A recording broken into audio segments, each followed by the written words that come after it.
through the mobile app on their mobile phone. So I wonder, is it better to actually create the content directly on LinkedIn rather than directing people elsewhere? You might get more engagement by not sharing links at all. Try and test it out. Okay, the third hack, or this is not necessarily a hack, this is more maybe about being strategic about your posts. So it's about timing of your posts. And HubSpot research said, I think it was 2016, 2017, said that the best days, in their opinion, to post content on LinkedIn are between Tuesday and Thursday, either early in the morning, lunchtime, or early evening. Why do you think that is? Okay, think about that. It's commuting time or it's lunchtime. When I read some of the comments that people had about this on my post on LinkedIn, I think a lot of my network are reading HubSpot because they also mentioned the 10 to 11 a.m. on a Tuesday morning, which was also mentioned in the article. And my comeback on that is, what if you have an international network? So 10 a.m. in London is not 10 a.m. in New York, and it's not 10 a.m. in California. So all bets are off.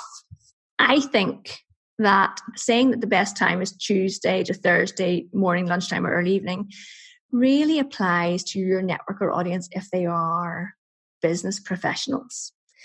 Whereas actually a lot of my LinkedIn network are small business owners. So the rules are not the same. We are not working the same time slots as the professionals are. I was really interested to think about a comment that I did see, which says that if you are trying to engage with senior C-suite executives, so that's the CEO, the COO, the Chief Executive Officer, the Chief Operating Officer, the Chief Financial Officer, that level of executive within a company, they're more likely to engage after 8 o'clock at night, which tells you the time of day that they get to actually stop work and have a look at their mobile phones.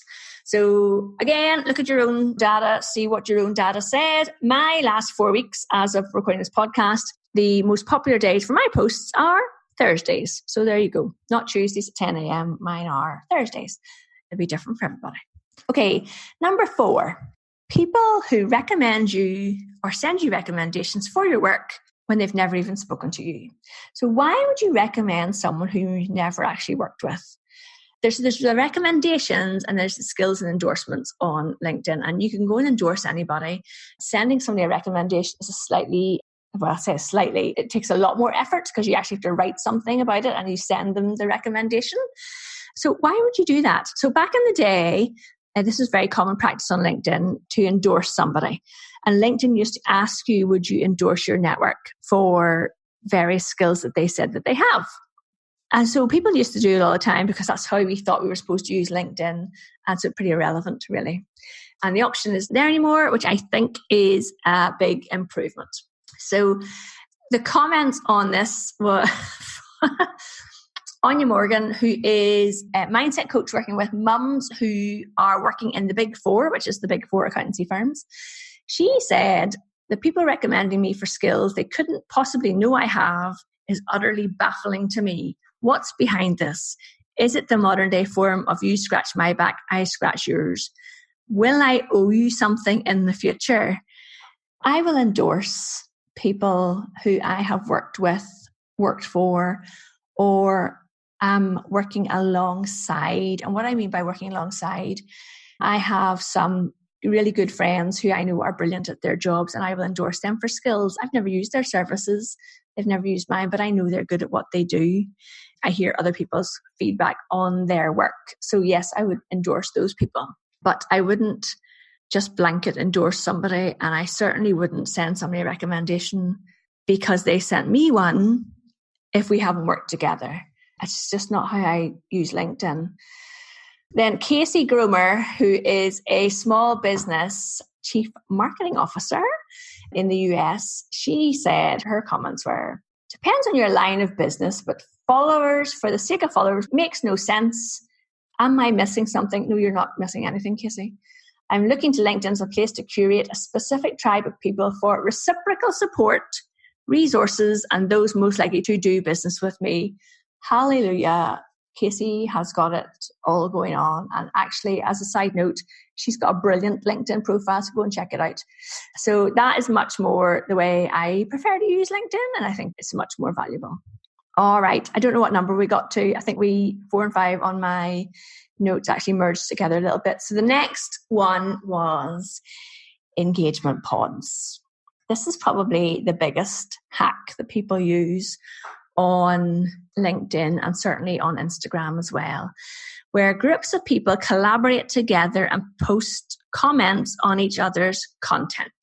In other words, we make an agreement, 5 of us, that every time I post, the 4 of you will leave a comment on my post. And then you make a post and the other 4 of us will leave a comment on your post. That is what an engagement pod is all about. I talked about this, I think, on the podcast before.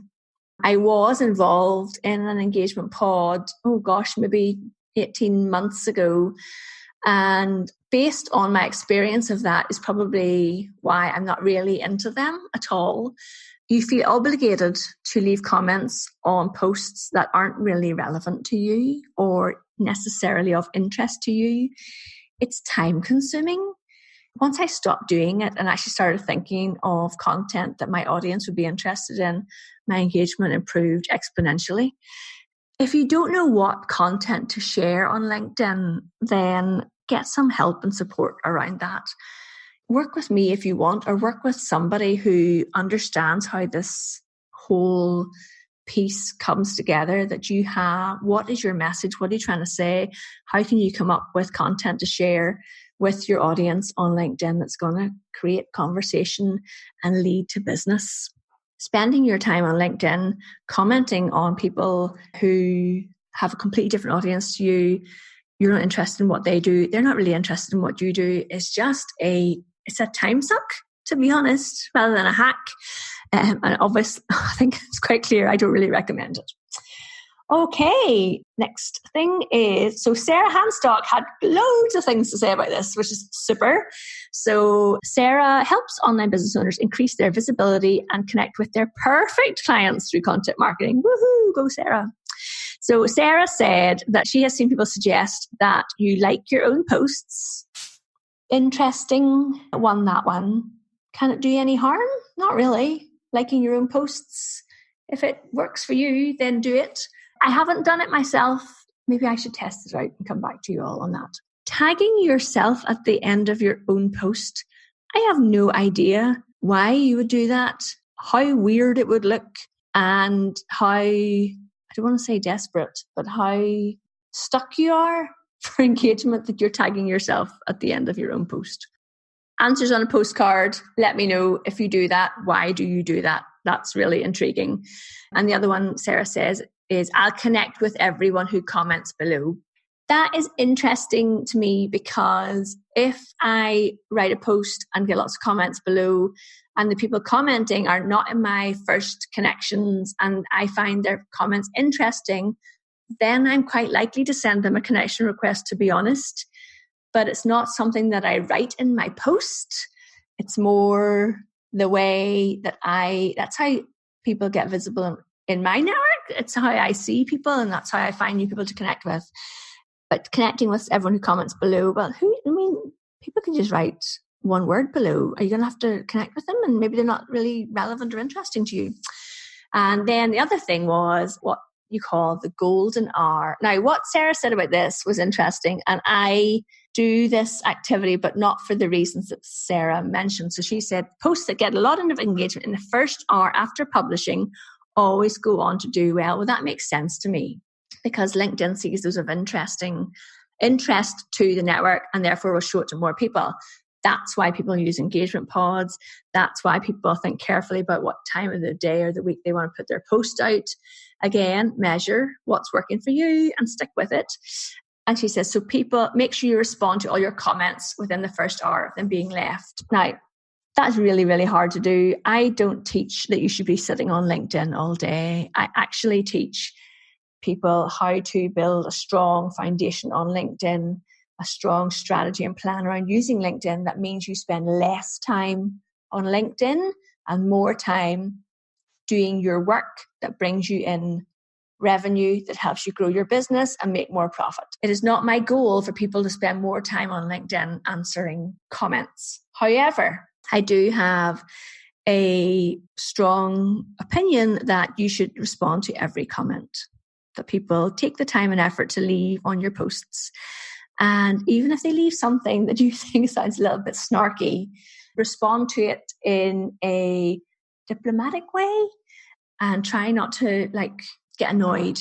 If someone leaves you a comment and it's a bit rude, get up and walk away from your computer, get a cup of tea, get a bit of fresh air, come back and respond with a measured approach. Do not get into an argument with them. So to wrap up today, especially because the recycling men are coming down my street right now, I wanted to finish with Roger Edwards' comment. So Roger is a fantastic speaker. I've seen him speak at 2 different events in England, and I know he gets a lot of work across Europe.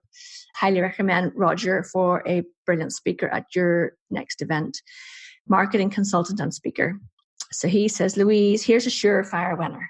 Find people on LinkedIn you don't know, send them a connection request, maybe even a personalized one. Then as soon as they accept, send them a direct message saying, buy my stuff, buy my stuff, buy my stuff. It works every time. I made 7 figures just like last week using this hack. Well, there you go. I think the conclusion to this episode is, if you do anything that I've told you today, don't do what Roger says. So I'd love to find out what other hacks you've been told about for LinkedIn and whether you try them out or not. So connect with me on LinkedIn. It's Louise Brogan. I love hearing from podcast listeners anyway. And leave me a rating and review on Apple Podcasts, because that just makes my day. And I tend to share them out on my social media then.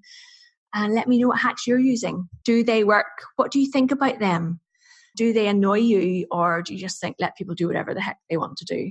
Love to hear from you. And if you do want help building that strong foundation on your own LinkedIn profile, get in touch. Okay, it's Louise Brogan, and you can find out how to work with me on socialbni.com/work with me. And I look forward to helping you to get your LinkedIn profile sorted and get you start winning business on LinkedIn on a regular occurrence. All right, guys, thanks so much for listening. And if you do enjoy the podcast, I'd love you to share it with one other person who you think might find this useful. All right, see you next week. I hope you've enjoyed this episode of the Social Bee podcast. Come and join us over at www.socialbni.com and let's start creating a buzz about your business. And if you like what you hear, please pop over to iTunes and leave me a review. I'd really appreciate it. See you next time.